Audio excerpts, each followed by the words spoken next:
Magandang tanghali po guys. Ako po si Matoyo Vlog. Ito po reaction ko sa incap. Dahil pinatupad nila ang incap. Oo, maganda ang incap.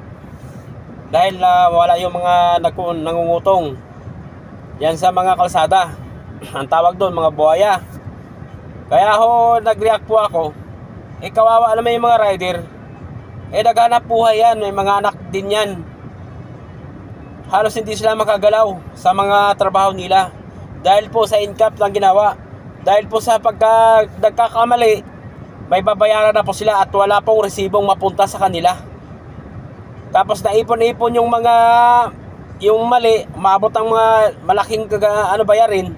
Ang problema po, wala ka bang resibong makikita ang incap.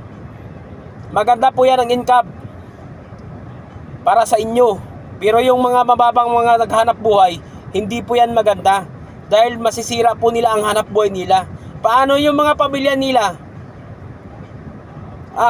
Wala nang makakain dahil sa ginawa mo, nagkakamali. Ang yung ginawa nila, nagtatrabaho silang na maayos, na ipapakain sa pamilya, napunta lang dyan sa pabayad sa incap.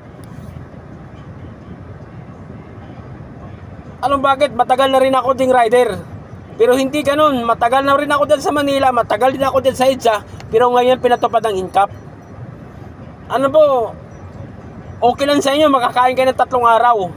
Paano naman yung naghanap buhay? Makakain na ng isang bisis. Isipin nyo man naman maayos. Yung magpapatupad ng incap. Hindi yun dapat. Tingnan nyo munang maayos kung hindi ba kayo makasira sa kapwa nyo. Tingnan mo naman, halos hindi makagalaw yung masasakyan. Pag may ambulansya, may rescue, hindi makalusot-lusot dahil kapag magbigay sila ng daanan, yun, napitikan na sila sa incap, babayarin na sila. O panita, mga emergency, ambulansya, ayaw po, hindi pwedeng gumalaw dahil magkakamali, incap agad. Kaya kayong nagtupad-tupad ng incap, pag-isipan nyo muna ng maayos po para wala pong madadamay sa kapwa Pilipino po. Hindi po ganun. Pag may emergency nga mamatay na lang sa daan dahil sa ginagawa nyong incap.